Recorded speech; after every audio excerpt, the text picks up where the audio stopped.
Okay, det er en eller anden psykopat, der snakker om vejret. Ja, og det ser meget dårligt ud i dag. Prøv at se den sol, der er der. Se hvor flot den er. Men nej, nu kommer der et blad. Så, nu er det solformørkelse. Nå ja, men tøjet dengang jeg var ude at flyve, der fik med igen. Men se, jeg har jo et emne, som jeg snakker om. Det er, hvad en gang, så gik jeg ud på gaden, og fandt jeg en tiger. Og så tænkte jeg, den kan jeg da købe slik for. Nå.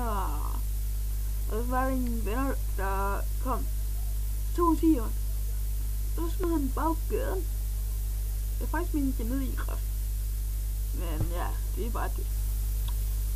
Og så prøvede jeg så på at få den op igen. Men så tog han sgu fandme et blad og stak mig med det. Så det gjorde sgu den til den der. Og sådan en lille bitte blød ting, du blev stukket med. Men så skete der det, at jeg fløj ud. Ja. Stryg det. Det mente jeg ikke. Ja, men der var jo dengang, hvor jeg synes, eller ja. Det mente jeg ikke. Ja. Men så var det jo det. Ja, har I nogensinde tænkt over, hvilken sport vil I her spille? Basketball eller en NFL? For det er sådan, når man spiller NFL, så skal man bare løbe. Ja, og så tænker man, jeg har bolden, det kan jeg. Men jeg spiller basketball, så står det bare dong. Lige pludselig, og så kaster du bare bolden helt op i luften. Og så hvis du er heldig, så rammer du.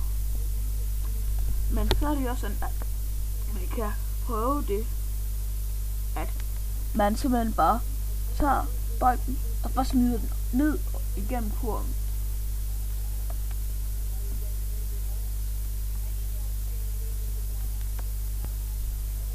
Men det er jo ret sjovt.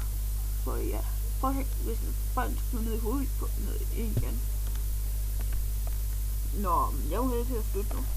Se i næste episode af Gøjloven.